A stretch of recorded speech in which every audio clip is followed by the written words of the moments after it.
বর্তমানে সারা বাংলাদেশে আতঙ্কের অপর নাম রাসেল ভাইপার। দেশের আনাচে কানাচে থেকে প্রতিনিয়ত খবর আসছে রাসেল ভাইপারের কারণে মৃত্যুবরণ করছে বহু মানুষ।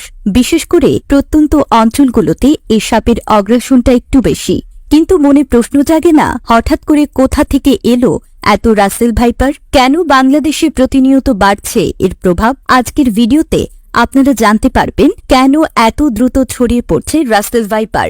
চলতি বছর দেশের বিভিন্ন এলাকায় ফসলের ক্ষেতে কাজ করার সময় রাসেল ভাইপারের আক্রমণে বেশ কয়েকজনের মৃত্যুর খবর পাওয়া গেছে। এসব এলাকায় রাসেল ভাইপারের আতঙ্ক এমনভাবে ছড়িয়ে পড়েছে যে ক্ষেতের পরিচর্যার জন্য শ্রমিকও পাওয়া যাচ্ছে না।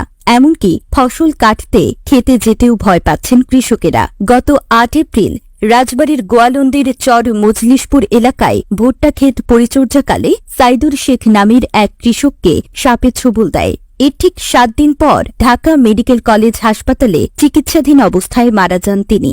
এরপর থেকে সারা দেশে রাসেল ভাইপার নিয়ে আলোচনা শুরু হয়। দেশের উত্তর পশ্চিমাংশে বিশেষ করে পদ্মার চরাঞ্চল নদী অববাহিকা ও বরেন্দ্র এলাকার উঁচু নিচু ঘাস বা ফসলের জমিতে এই সাপটি বেশি দেখা যায়। তবে বিগত কয়েক বছরে সাপটি বাংলাদেশের বেশ কয়েকটি জেলায় ছড়িয়ে পড়েছে।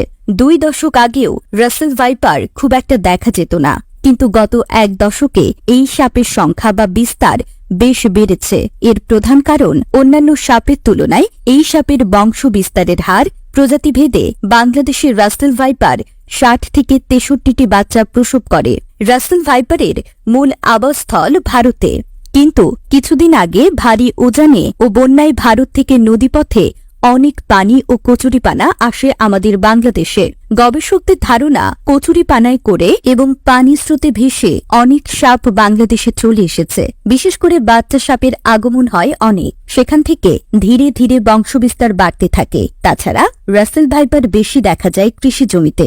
এর প্রধান কারণ হল এর খাদ্য ব্যাঙ ও ইঁদুর। আর কৃষি জমির গর্তে অনেক ইঁদুর বাস করে, তাই সেখানে তারা ইঁদুরের অপেক্ষায় থাকে এবং প্রতিনিয়ত ইঁদুরের গর্তে আসা যাওয়া করে। এছাড়া সাম্প্রতিক বছরগুলোতে দেশের ঝোপঝাড়ের পরিমাণও কমে গেছে, ফলে অনেক সময় বসবাসের উপযুক্ত পরিবেশ ও পর্যাপ্ত খাবার না পেয়ে ফসলের ক্ষেতের আশেপাশেই আবাস করেছে এই সাপ, সাথে বংশ বিস্তার করছে। কৃষকেরা যেহেতু ফসলের ক্ষেতেই কাজ করেন, তাই তারাই বেশি রাসেল ভাইপারের আক্রমণের শিকার হচ্ছেন। তাছাড়া বসত বাড়ির আশেপাশেও ইঁদুর ও টিকটিকির উপদ্রব বেশি থাকায় খাবারের খোঁজে রাসেল ভাইপার অনেক সময় লোকালয়ে চলে আসে এবং মানুষকে দেখে আতঙ্কগ্রস্ত হয়ে আক্রমণ করে বসে।